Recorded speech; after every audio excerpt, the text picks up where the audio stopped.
Welcome back everyone. Of the many rebuilding NBA teams right now, the Orlando Magic could very well be the most intriguing one, and they quietly played very well during the second half of the 2022-23 NBA season. In fact, they had a winning record following December 7th, going 29-28 throughout that time frame, which is pretty darn good for a team that was widely viewed as being 2 or 3 years away from playoff contention. In my opinion though, they are going to beat that timeline rather easily, and they could very well do it this season. But that's not all. I think they have the ability to do so much more than simply crack the playoffs with their current group. I mean, making it that far would be a great start for them, but give them a couple more years and I think they could become a real threat, and it's time that we start viewing them that way too. So in today's video, we are going to break down the Orlando Magic and where they are currently at in their ongoing rebuild, which is going a whole lot better than many people are giving them credit for. But real quick before we get into it, I would like to invite you to join our NBA Discord. If you enjoy having NBA related discussion, being updated on NBA news, or chatting with other NBA fans in real time, then I guarantee you would enjoy it. There will be a link to check it out in the video description down below. But without wasting any more time here, let's dive right into it, and we'll begin by reviewing their current roster. And although they may not have made a big splash during free agency, that's not really the goal for a rebuilding team, and especially one with the amount of young talent that they have.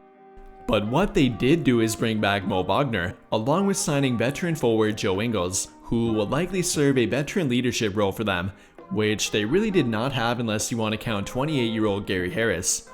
And I really do like that move for them. Now, the contract they gave in was a bit larger than I would have liked for them, but we often tend to undervalue veteran leadership, and that can go a long way in getting a young team to where they need to be. I also like the fact that they brought back Mo Wagner, the older brother to Franz Wagner, and while part of that was retaining their team continuity, Wagner is a good fit for their team as well. Although the truly noteworthy part about their offseason came during the NBA draft, where they were able to pick up 2 more intriguing young prospects, with those 2 being Anthony Black and Jett Howard.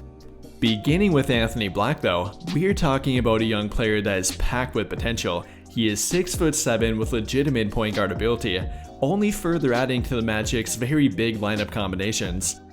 I talked about this with their team last season, but the Orlando Magic are clearly putting a big priority on their size. They want to be big at seemingly every position, and not only big, but versatile too. And that is what they are getting here with Anthony Black, a point guard who provides value on both ends of the court and has plenty of untapped potential. In addition to Anthony Black though, they picked up a big wing in Jett Howard, and one who can absolutely light it up from the 3-point line. The guy attempted over 7 3-point shots per game during his lone year of college, and was still able to knock them down at a near 37% clip. Now, I do worry about his defense a little bit, but Howard can without a doubt generate offense. And for an Orlando Magic team that ranked within the bottom 25 in both 3-point shots made and attempted, that was something they really needed too. It might take a little while for them to become reliable contributors for them, but the Orlando Magic have plenty of time. With an average team age of only 23.3 years old, we could be talking about their team for years to come. And while we don't know if Anthony Black and Jett Howard will be talked about quite yet, we do know that Paolo Banchero and Franz Wagner will be, both of which I am incredibly high on. I'm not sure how, but Paolo Banchero somehow flew under the radar during his rookie year, even while putting up 27-4 while shooting about 43% from the field, becoming the first rookie to average 20 plus points while playing in over 50 games since Luka Doncic in 2019. And I don't know about you guys, but I for one am incredibly bullish on Paolo Banchero going forward. You don't find many 6'10" guys who can move like he can, and that would be true for his teammate Franz Wagner as well. Between the 2 of them, their opponents have to worry about containing 2 gigantic wing players who can pretty much do everything. Now, Banchero needs to work on his 3-point shooting a little bit, but Wagner is becoming more complete by the day. He somewhat quietly took another step forward during his second year, improving in pretty much every category all across the board, and most notably with his scoring efficiency.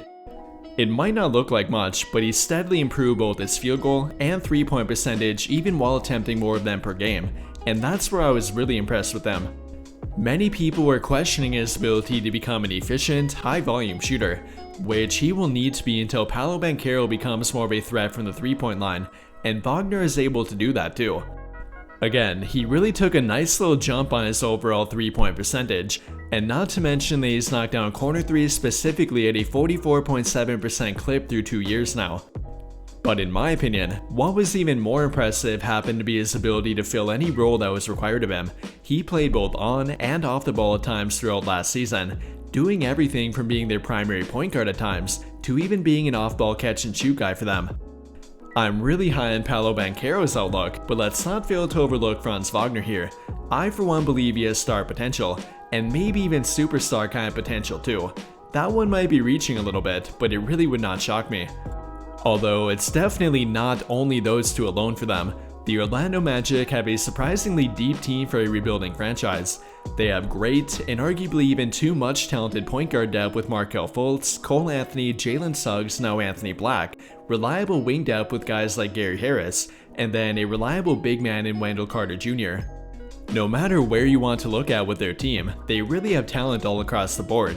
And other than Gary Harris and Joe Ingles, I don't think that any of them have hit their peak quite yet either. With all of that in mind though, what kind of record might they have next season? And health permitting, I truly believe they'll crack the play-in tournament at the very least. I mean, they're really not that far off from it last season, and I believe their internal growth alone will help them get there. You already know that Wagner and Banchero will get better, but even their role players are trending upward too. Now, I'm definitely not saying that it will be easy for them, but with a number of Eastern Conference teams either trending downward or going through some kind of turmoil, I think the Orlando Magic have a great opportunity to slide in the top 10. In reality, I would not even be entirely shocked if they cracked the top 8. Again, health permitting, they have a lot more firepower than given credit for, and with a solid foundation to build off of, they could really hit the ground running next season. But regardless of if they do that or not, I for one am very high on the Orlando Magic's future, with that being true for both their short-term and long-term future as well. I know a lot of talk is rightfully being made about Victor Wembanyama and the San Antonio Spurs, but let's not fail to recognize the Orlando Magic here. I believe they could be the quote-unquote next man up within the Eastern Conference, and I think they are deserving of a little more attention. To wrap everything up here though, the Orlando Magic have quietly built a very solid group, and I believe they could be a dark horse to make the playoffs this season.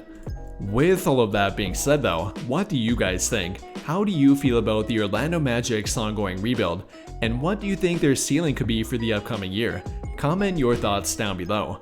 That will do it for this video though. Big thank you to those of you who took the time to watch until the end of this video, and until the end of all of my videos in general. I really hope you enjoyed it, and if you did, be sure to drop a like on the video, subscribe to the channel if you have not already, and turn on notifications to get notified right away when I drop a new video. But as always, thank you for watching and have a great day.